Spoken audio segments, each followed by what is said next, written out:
Gitna ng pandemya, mahalaga ang patuloy na komunikasyon ng Pilipinas sa ibang bansa. Pero paano nga ba binago ng COVID-19 ang paraan ng pakipag-ugnayan ng ating mga diplomat? Kaugnay niyan, makakausap natin si Paul Raymond Cortez, ang Consul General ng Pilipinas sa Dubai. Good evening to you or good afternoon to you, Congen. Paul, thank you very much for joining us. Magandang hapon naman dito mula sa UAE. Magandang gabi dyan sa inyo, Pia. Yes. Well, Congen Paul, let's begin with this. No? Bago ang lahat, kamusta yung mga OFW natin dyan? Well, marami naman sa mga kababayan natin ang unti-unting bumabalik na sa kanilang mga trabaho. As we all know, Dubai has aggressively tried to reopen its economy noong Hulyo pa at unti-unti na rin nagbukas ang Dubai sa international tourists. Siyempre, marami sa mga kababayan natin ang nasa hospitality industry, sa food industry, kaya dumadami at nagiging mas aktibo na ang industry na ito sa Dubai. And hopefully, pati na rin yung mga kababayan natin nagsisibalikan na sa mga trabaho nila unti-unti. All right. Well, Congen Paul, no, we're going to talk about yung mga diplomatic receptions at kung paano binago ito ng COVID-19. So, well, you're very used to these diplomatic receptions. Pero ngayon na may COVID, you just attended, I heard, your first ever Zoom diplomatic reception hosted by China. Can you tell us all about that? What was it like? Well, sure.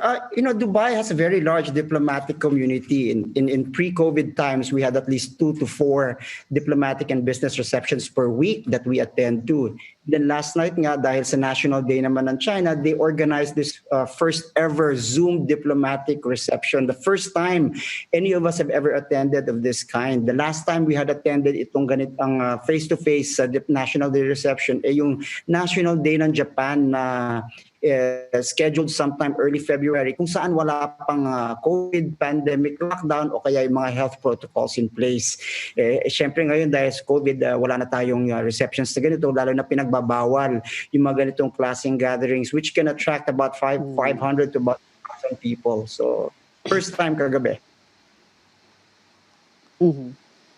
That's Congen po, I'm so curious, no? How is it the same and different? For example, yung mga diplomatic receptions, di ba, halimbawa, 2 hours lang yan. So paano sa Zoom? 2 hours din, no? Tapos sa mga diplomatic receptions, you move around, you have small group discussions, you chat with different people. How is that?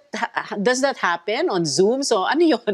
Meron kayong parang breakout rooms or something like that. And then syempre yung mga receptions may dress code.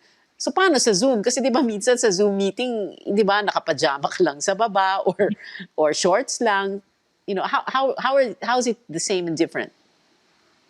Well, tama ka, Pia. Typical reception runs for about 2 to 4 hours, which begins with a reception line kung saan yung mga guests queue up to greet the hosts, tapos yung playing of the national anthems ng host country at saka yung host Consulate General na nagsa-celebrate ang National Day, tapos speech from the Consul General, and then cultural presentations na nagsho-showcase ng music or arts ng host consulate. Tapos dinner and yes, a lot of networking. So all this, mga 2 to 4 hours.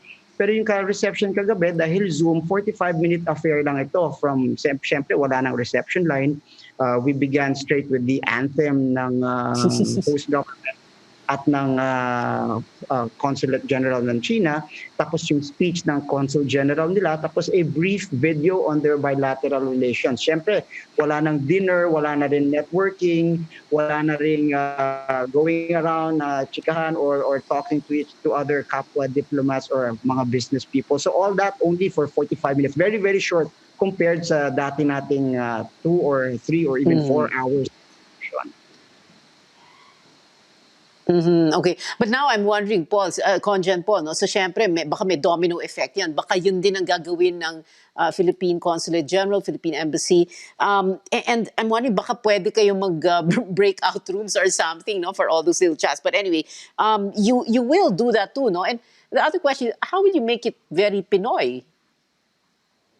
Yeah, sure. Yung onset ng digital diplomacy has forced us to think about our strategies when it comes to our foreign policy priorities. Kunwari, yung Zoom meetings, for instance, has given us a lot to do about teleconferencing instead of flying off or jetting off from one country to another attending these meetings. At syempre, nakakatipid ng marami ng malaki ang gobyerno when it comes to this. Dahil we don't need to buy tickets, we don't need to pay for hotel accommodations and all that.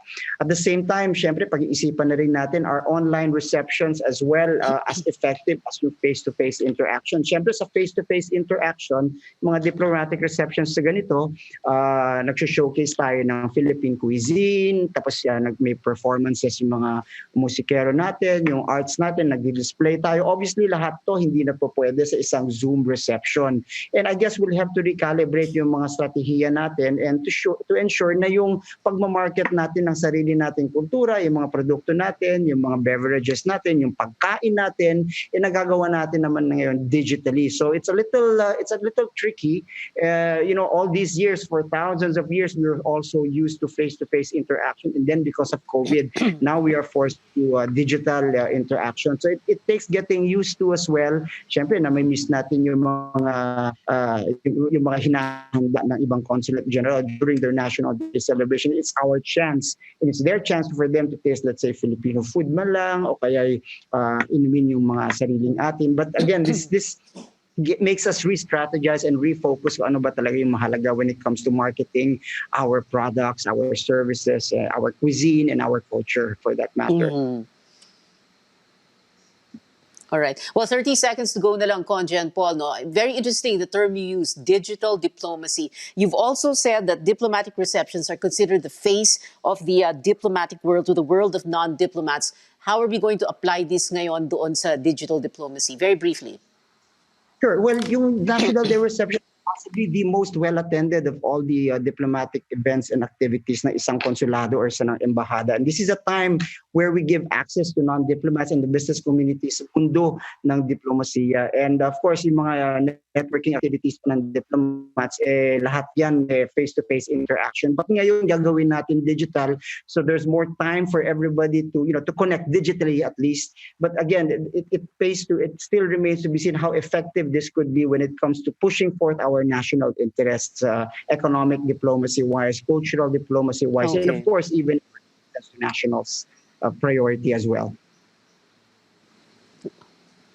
All right. Maraming salamat sa iyo, Consul General Paul Cortez in Dubai. Thank you very much, sir, for being with us tonight.